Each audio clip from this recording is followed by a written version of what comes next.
జై శ్రీమన్నారాయణ. ఈరోజు మనం తిరుప్పావే దివ్య ప్రబంధంలో 18వ పాసురంలోకి ప్రవేశిస్తున్నాం.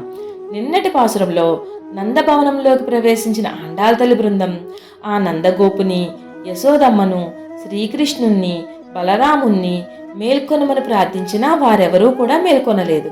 భగవత్ ప్రాప్తి పరిపూర్ణంగా కలగాలంటే ఆ శ్రీకృష్ణ పట్టమహిషి పురుషకారము నప్పిన్న పిరాట్టి అయిన ఆ నీలాదేవి అనుగ్రహం ప్రధానమని గ్రహించిన గోపికలందరూ ఆమె భవనం ముందుకు చేరి ఏ విధంగా మేల్కొలుపుతున్నారో ఈ పాసురంలో తెలుసుకుందాం. మదపుటేనుగులకు మించిన భుజబలము కలిగి శత్రువులకు ఏనాడూ వెన్నుచూపని నందగోపిని కోడలా, సుగంధము వెదజల్లే పొడవాటి కేశపాసము గల ఓ నీలాదేవి, తలుపులు తెరవవమ్మ, తెల్లవారింది. కోళ్లు అంతటా చేరి అరుస్తున్నాయి. ఆ మాధవీలత పాకిన పందిరి మీద కోయిల గుంపులు గుంపులుగా చేరి నీ వద్ద రాగాలు నేర్చుకొనుటకు, నెమళ్ళు నాట్యం నేర్చుకొనుటకు నీ రాకకై ఎదురు చూస్తున్నాయి.